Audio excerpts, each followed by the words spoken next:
Okay, hi there boys and girls, and welcome back to the channel. Right, Commander Vimes 177 here. Got a bit of a change for the channel in that a few weeks ago I started playing, about 7 weeks ago I think, started playing Elite Dangerous, a game I've wanted to play for a very long time. And those of you familiar with the game will know that it's a visually stunning game, so it would only be a natural progression for the channel to actually put a live stream together of this particular game. So that's what we got. The first ever Elite Dangerous live stream, and I thought I'd do that as the title suggests, covering the final part of the route from Beagle Point to Salome's Rest in Isham's Reach, the furthest landable body in the Milky Way galaxy from our own solar system, which is quite an achievement for explorers to actually finally get to within the game. So I thought that might be a fun thing to do for my first live stream. So here I am in my Anaconda, the Miss Charlotte, all decked out for exploration. As you can see, we're quite a long way out, well into the black. Got a beautiful view of the galactic plane just down there. Now we will have a little bit of time once we hit Isham's Reach system. There is quite a long super cruise before we get to Salome's Rest. So we'll talk a little bit about my journey into Elite Dangerous at that point. But you might as well just start the journey, I think. So I've already plotted a few waypoints. I actually got the route from Beagle Point to Salome's Rest from the Elite Dangerous wiki fandom site. Shows quite a good route. Now, obviously, challenging because you need to have a hyper-engineered ship to make this final part of the journey, and also enough materials to do some FSD boosting. So we might as well just make our way. So I've set up a few bookmarks that are going to allow me to make our way to our destination. There's our first one, which hopefully I think would be... we won't have to use any boosts to get here, I don't think. It should be 3 jumps away. And it is indeed. So, yeah, let's hope I don't make too many mistakes. As I say, fairly new player, bit nerve-wracking. But we'll see if we can manage to pull this off, have a bit of a chat along the way. So let's line up to our first jump vector. And away we go. So I have I think about a 63, 64 light year jump range on this ship once it's fully loaded. So we will have to use a few FSD boosts on the way.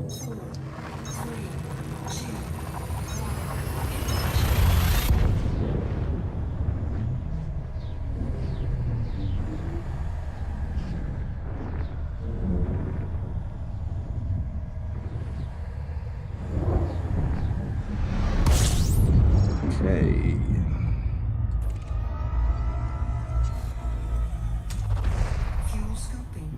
Get the old fuel scoop going there. Pretty well set up ship. Took me quite a long time to actually put a ship together that I was going to be happy with to make this journey. We'll talk about that a bit more as we super cruise in towards our destination. So just got a few more jumps to go, and then we'll be looking to synthesize our first FSD boost. Heading away from the star now, just wait for the temperature to come down just a little. I must admit, on the journey here, one of the things I found most difficult to get used to is having no points of reference and no stars at all in the background. That's a bit different from obviously the journey to the core, and when you're in and around the core, where it's very full. So that took a little bit of getting used to as I was coming across the abyss, I must admit.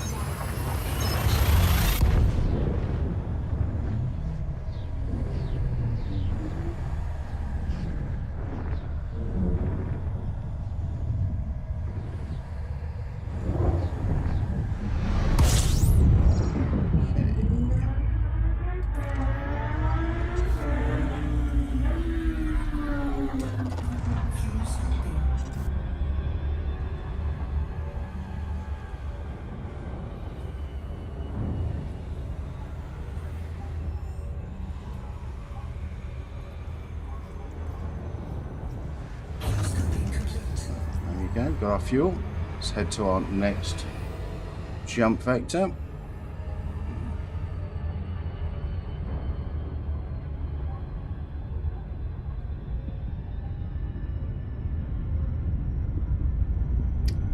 Frameshift drive charging.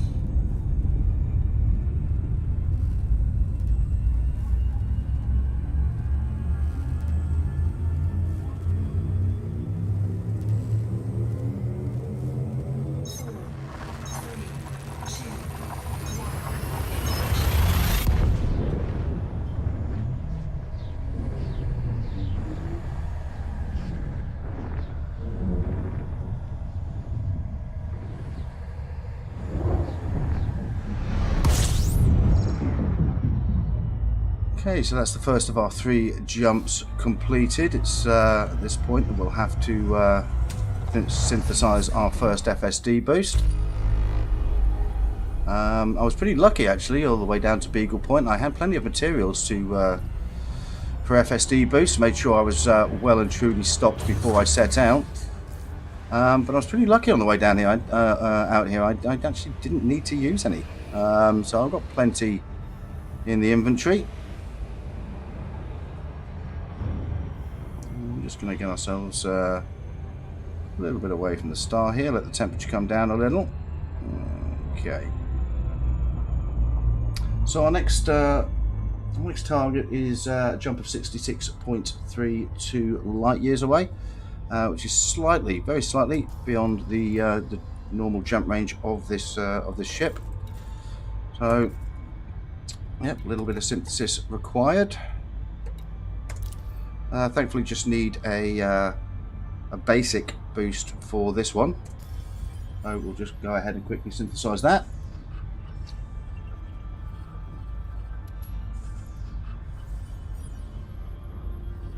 There we go.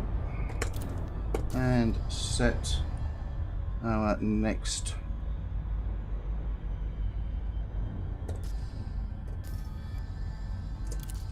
target. Say I did put these in some bookmarks earlier, but I must admit I did find the the third-party resources that there are a lot of in the game very, very helpful in my route here, and also getting to Isham's Reach itself. I have to say that's a lot of fantastic people out there who really do put in a lot of time and effort to make it a little bit easier for the rest of us.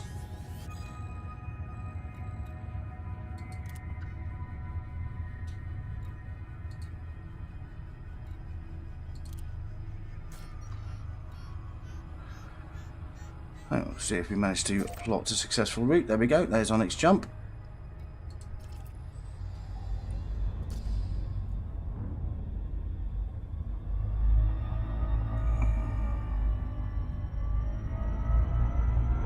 That's 66.3 light years. Frameshift drive charging.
I think our next jump is just going to be within the range of our jump drive.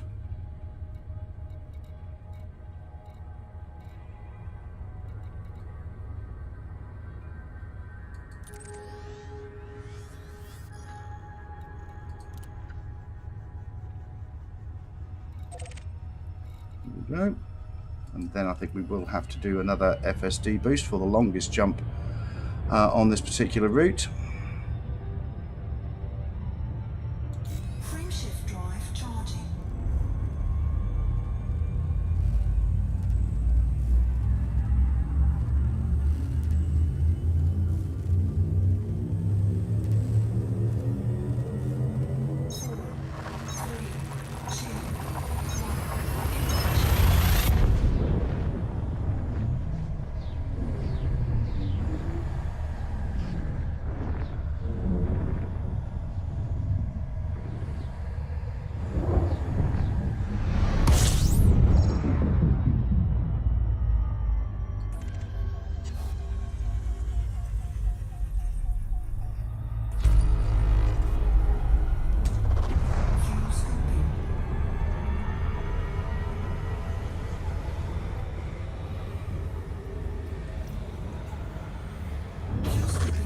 Got our fuel now, so we're just going to get away from the star a little bit. Synthesize our FSD boost. And yeah, the next jump is approximately 82.68 light years. So we'll require a slightly heftier FSD injection for that one. So we're going to need a standard one, 50% distance increase. Quickly synthesize that.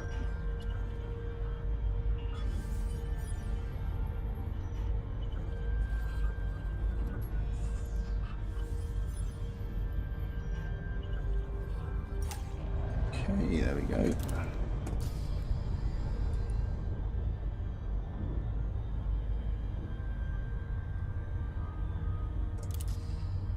And we'll look up our next waypoint, which let's look, it's going to be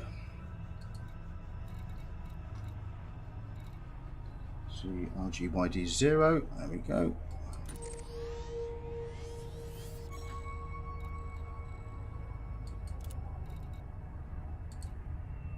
That's going to fail. Just make sure we put that in there. Actually, there we go.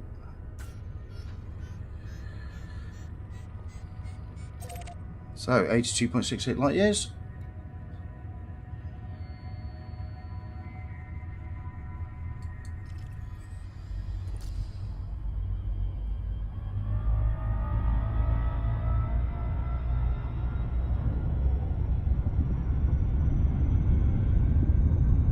Frameshift drive charging.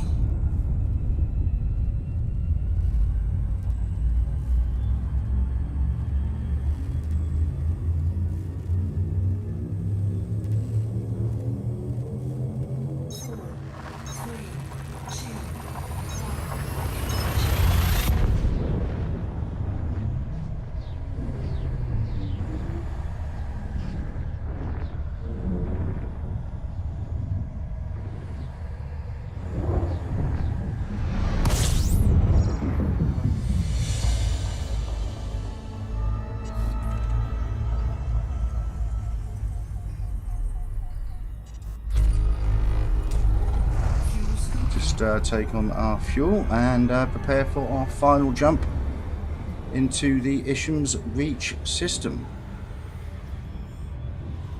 Scoping complete.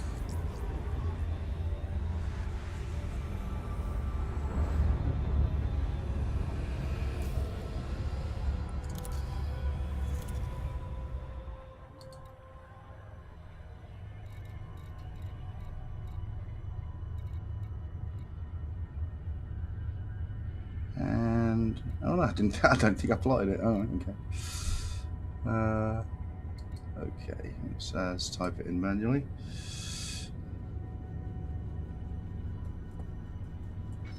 Okay, doesn't like that.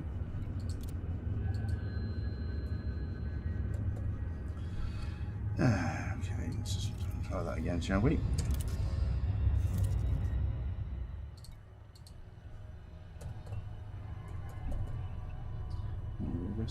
And SG-Y. And D0. There is our destination. May as well bookmark that one now.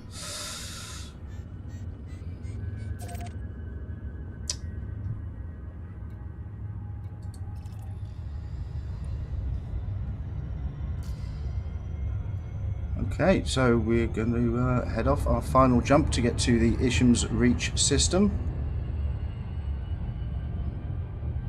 First reach named for Commander Sam Isham, who is the first person to make it out here. Frameshift drive charging.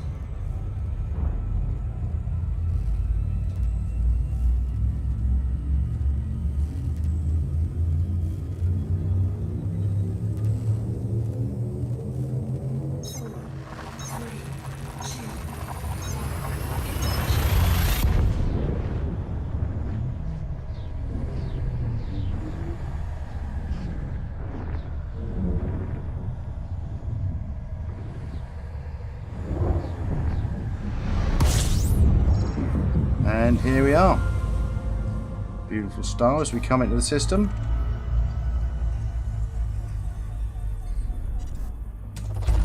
Fuel scoping.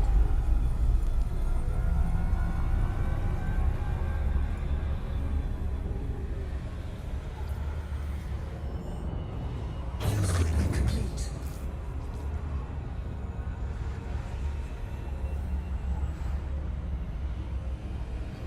I'll take a quick look at the system map. Now, I will make a small confession at this point. I actually did land this system last week, whereupon I did a full spectrum scan. I just thought it'd be fun to particularly redo this route for my first ever live stream. So here's the system in question, and there is in fact Salome's Reach with the there's a fleet carrier there. Rat's nest. A few rats are out here. Oh, cool. So we're gonna set that as our destination target. So as you can see, quite a long way.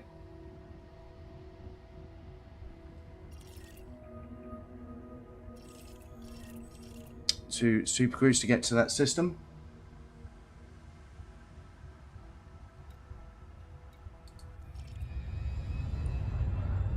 We'll just line ourselves up.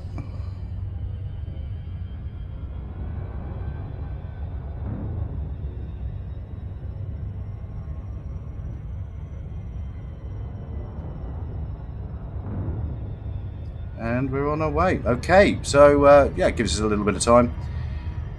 Talk about my journey into Elite. Well, my journey with Elite basically started back in the mid-80s. I'm actually old enough to have played the original game back in the mid-80s on the BBC Micro. Mostly at school, I have to say. We were supposed to be learning those machines, learning on those machines how to code, but Elite Dangerous came out, and I'm not going to lie, most of us spent our time playing Elite. Elite came out, and most of us spent our time playing Elite. Didn't really learn a lot about coding, but had a lot of fun. And then I first became aware of Elite Dangerous again during the Kickstarter sort of crowdfunding campaign when the game was being developed. But at that time, I wasn't quite so heavily into PC gaming. Didn't have the right equipment to run the game, so basically followed the game on YouTube, watching a lot of other content creators put together some excellent stuff. I used to watch Commander Josh Hawkins a lot. Turgeon, Shibuka, I think did an excellent series on the first Distant Worlds expedition. And very much sort of kept up with the game that way, and sort of really was very envious and wanted to get to the point where I had a machine that was capable of playing it. I did try to download it on my existing laptop at that time, obviously nowhere near powerful enough, which was a bit disappointing. So I virtually had to follow the game on YouTube for a number of years. And then a little over a year ago, I started live streaming some other games that I play, and got myself a better gaming laptop. I've got a gaming laptop with a integrated NVIDIA graphics card on it, and a few months ago decided to see if I could play Elite Dangerous on this, and it was a good time to actually buy the game because you got the Horizons pack for the same price as you got the original package, because obviously Odyssey is due to be launched soon. So it was a good time to actually buy the game, especially I've been waiting to play it for a very, very long time. And so, yeah, I picked up the game and have enjoyed it ever since. Now, for me, Elite Dangerous was something, exploration was always going to be, I think, my main focus, especially starting out, because that's what I'd watched a lot of on YouTube. I mean, it is a visually stunning and beautiful game. Um, and that was very much what I wanted to do. So within, I think, the first week of playing the game, I was already in an Asp Explorer with a 57 light year jump range, going towards Colonia, and having a look around there. And it was around that time I became a bit more familiar with the mechanics of the game. I mean, you can watch this stuff on YouTube, but you've got to do it, haven't you, really, before you really start to get to grips with it. It's quite a steep learning curve in this game. And so I decided that I needed to unlock some more engineers, think about my module setups a bit more, using, for example, external sites like Coriolis, talking to other commanders, joined a few Discord servers so people could help out. And I have to say, pretty much everybody I've encountered in the game so far has been just fantastic, really helpful people. It's a great community of players. I needed to unlock some engineers. So obviously, going along the grind doing that, although I did find a wonderful community group of players along the way. The East India Company, I think there was one particular grind that was really annoying me, was modular terminals. I think I needed modular terminals to unlock Gwent to get to Professor Palin. And I found this wonderful bunch of boys and girls over at the East India Company who helped me out with that. And for me, that was quite exciting for me, a bit nerve-wracking, but I was introduced to a commander called Commander Brancham B of the East India Company. I'd never played in open before. I'd never instanced with another player before. I had no idea how to use wing mechanics at all. But I have to say, he was incredibly patient, very, very helpful. Absolute pleasure to fly with, actually. And help me out with that. So if you've not heard of the East India Company, go and check them out. Fantastic bunch of boys and girls over there. Another one of the many really good player groups that are within this game. So yeah, it was a process of unlocking engineers. I did some trading in a Python to build up some money. I then unlocked rank for the Imperial faction to get an Imperial cutter so that I could make more money out of trading. And after a while, I got to the point where I'd bought an Anaconda. I'd upgraded various modules on it. I'd outfitted it with a couple of AMFUs, a couple of SRVs, upgraded shields, upgraded boosters, upgraded FSD thrusters. I had a Guardian FSD drive on there, Guardian power plant. Collected a lot of materials and crystal shard sites and things like that for boosts. I spent a good few weeks just grinding and preparing the ship. And yeah, there was probably more I could have done, to be honest. As I say, I think this has got a 64 light year jump range when it's fully loaded, fully fueled. And there's certainly more I could have done. However, at one point you just want to set off, and I just really wanted to set off towards Beagle Point. And I thought, well, if I can't do it in this ship, I'm really not doing something right here. So whilst there is more I want to do, I decided to set off. Made it to the Galactic Core fairly easily. Went into Explorer's Anchorage, joined a few other Discord sites at that point, actually, more designed to help with exploration. The New Players Initiative were very helpful. Very helpful people there. Put up with my questions, which was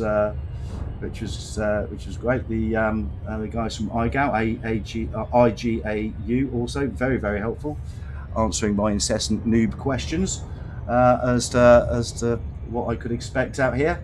And I made it out to the core pretty easily, and then I loosely followed, not religiously, but loosely followed the DW2 route towards the Abyss. Had to deal with the Thargoid Wall permit zone, which was a bit bizarre. Why that's out here, it was speculated by a number of players.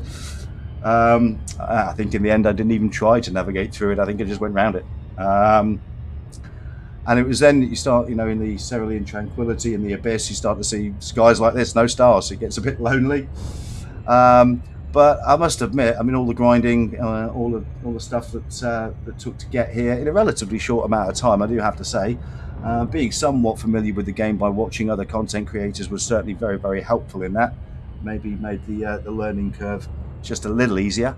But I mean, I've enjoyed pretty much everything I've done within the game so far. Only been playing a short amount of time, obviously, but to hit Beagle Point and then have the opportunity to head out here was basically one of the main drivers for me to actually start playing the game. So it's a huge thrill to finally be out here, and yeah, just a great bunch of players that I've met so far in my relatively short amount of time with the game. I hope to continue to meet more. And enjoy the absolutely stunning visuals of this game. Saw some great sights on the way down here. Some of my favourites, the black and green, I think was a particular favourite. I landed on the View, which is not too far out the bubble actually. High G planet. That was quite a thrill as well, especially when I saw a lot of other videos of a lot of other people making unsuccessful landings there. That was a bit daunting. Yeah, started putting together some pictures and things of that nature as a log, if you like, of my journey down here, which I'll probably put together in a video at some point. Yeah, just finally getting all the way out here was just going to be the goal for me. Obviously, though, this is only halfway, isn't it? Once you're here, you've got to make your way back. Still loads more to do within the game, which I may well be covering on live streams as we go forward. I'd very much like to. And it just puts an extra dimension to the channel with the other games that I've also streamed. Obviously, I'll have to manage my commitments a little bit, but yeah, it's just I have to say, the people I've met and the game itself so far, I've found just to be absolutely great fun. Really helpful people. I think I did attempt to go in open once when I wasn't ringing up with somebody for a specific purpose, and I got blown apart in about 35 seconds by another commander who was perching outside Sirius Atmospherics, I think, when I was doing a passenger run.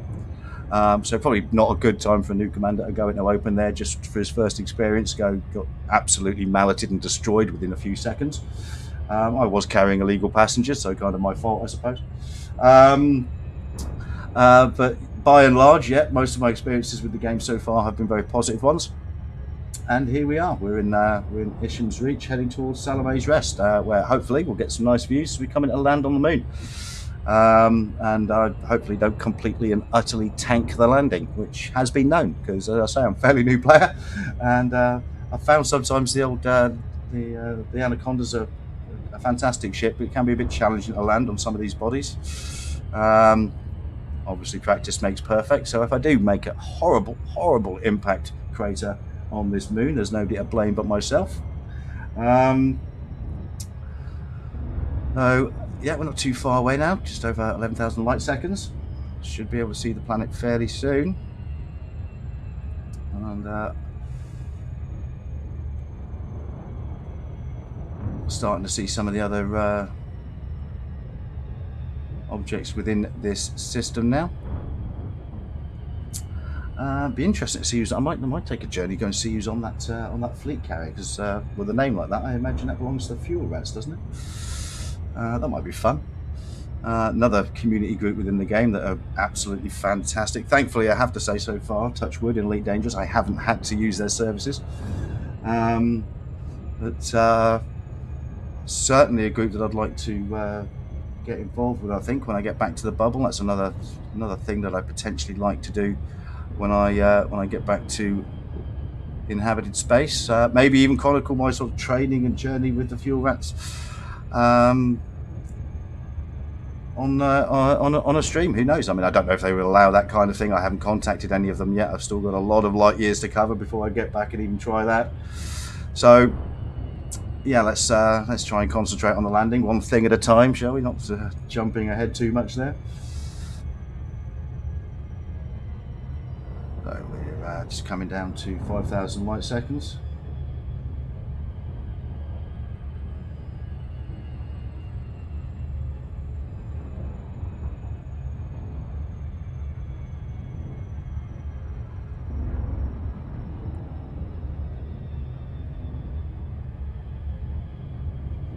And yeah, sometimes I don't know what it is. Other people have found this. Sometimes you forget that this is actually a computer game, because the amount of times I'm terrified to nervousness as I come into a new body, wondering what the landing's going to be like, gravity's going to be like. It's quite nerve-wracking at times, I've found. Which is adds to the enjoyment, doesn't it? I mean, that's the thing about being all the way out here. There really isn't a lot of people to help you. If you land badly or smash your ship up, I know there are community groups who will do their very best to get out here, and I know the fuel rats have done rescues out this far. I've watched a few videos of them doing that. But yeah, still a bit nerve-wracking nonetheless.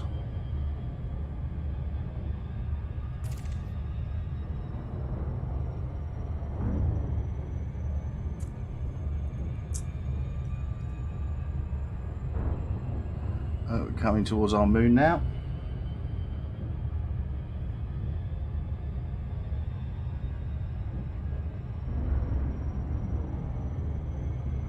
Oh, yeah, as I said earlier, quite a long super cruise to this particular moon. But then, if you want to land on the furthest thing away from our solar system, certainly the biggest and most important thing that you're going to need is patience.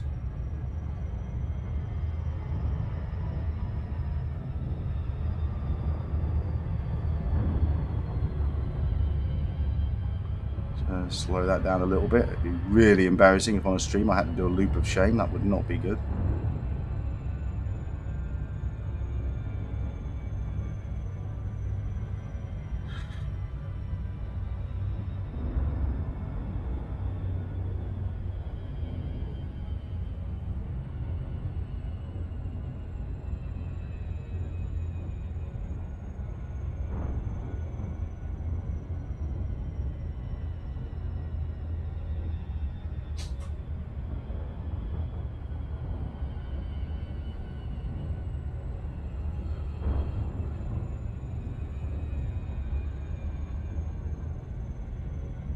Kind of funny though if I had to, wouldn't it? Really?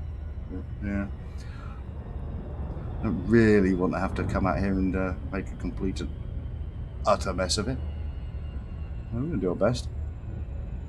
So I'm still fairly new to most of the aspects of this game, so I still find it a little bit nerve-wracking sometimes.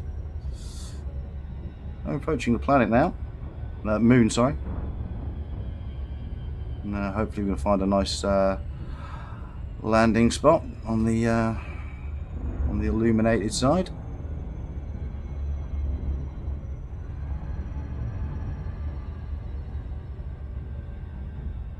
The rat's nest, that's got to be a fuel rat's fleet carrier, right? It's got to be.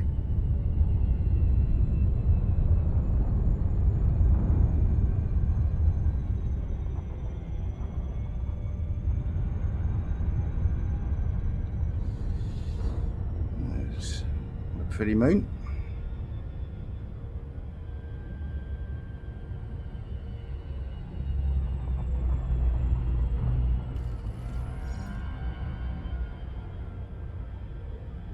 Orbital flight engaged.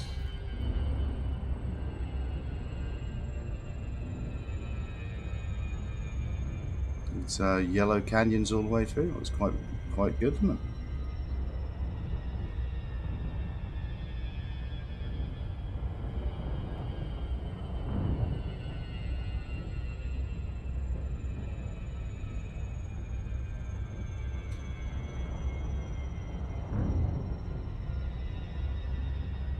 This is the bit I always find a bit nerve-wracking. You're charging towards the planet.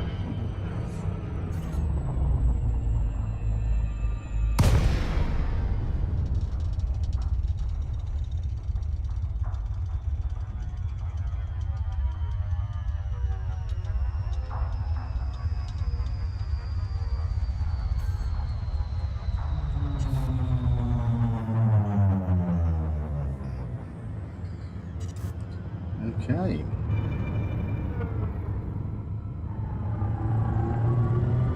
So we can find somewhere interesting to land, shall we? We're going to try to land on this plateau a bit, maybe, or maybe down in the canyon. It probably might be a bit rough to landing down in the canyon. We'll have a look.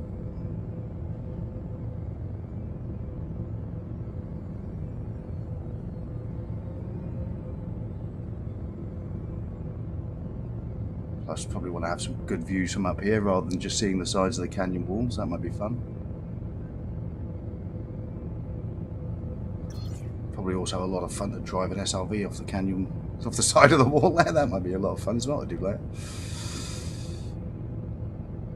Okay, let's get our landing gear out. Don't want to accidentally boost into the planet. Landing gear deployed.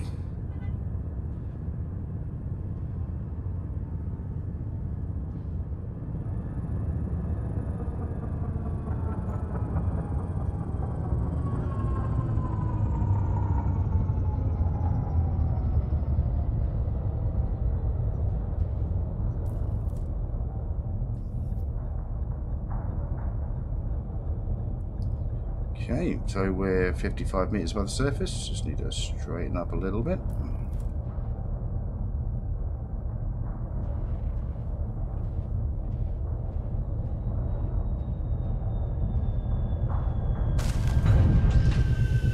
And there we go.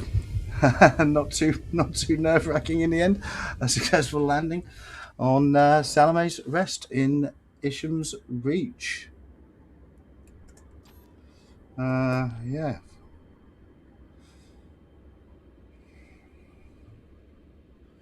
What a place.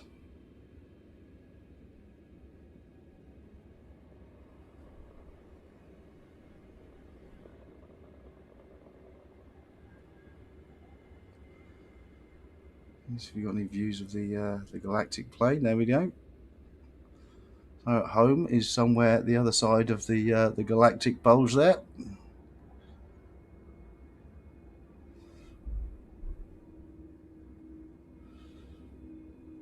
It's quite a pretty moon, this one, isn't it? I do like this.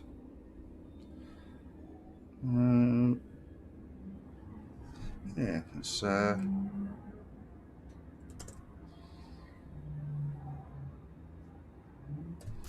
let's shall we get out and have a little bit of drive around, I think.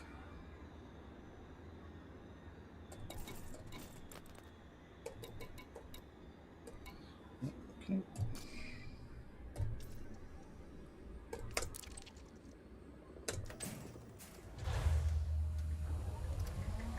Drive assist on.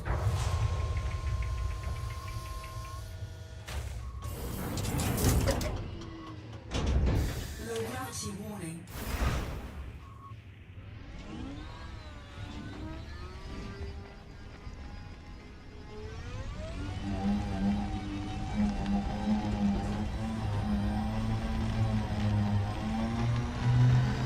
Good look at the old ship there. Yeah, lovely.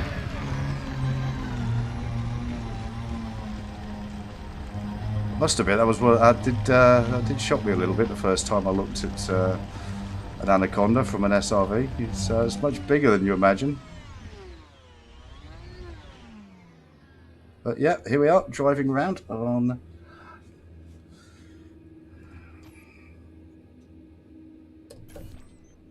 this wonderful, wonderful place.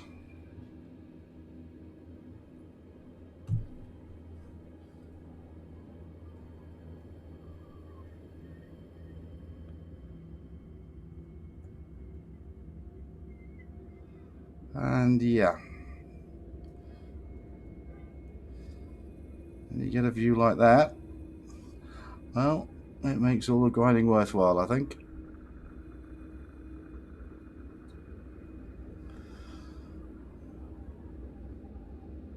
What a place.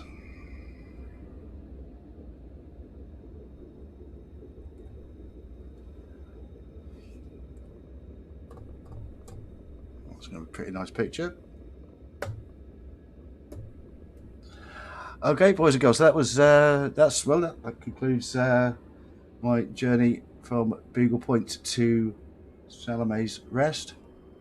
Quite enjoyed that one. A little bit nerve-wracking coming in for the landing there, but didn't tank it too badly, I don't think.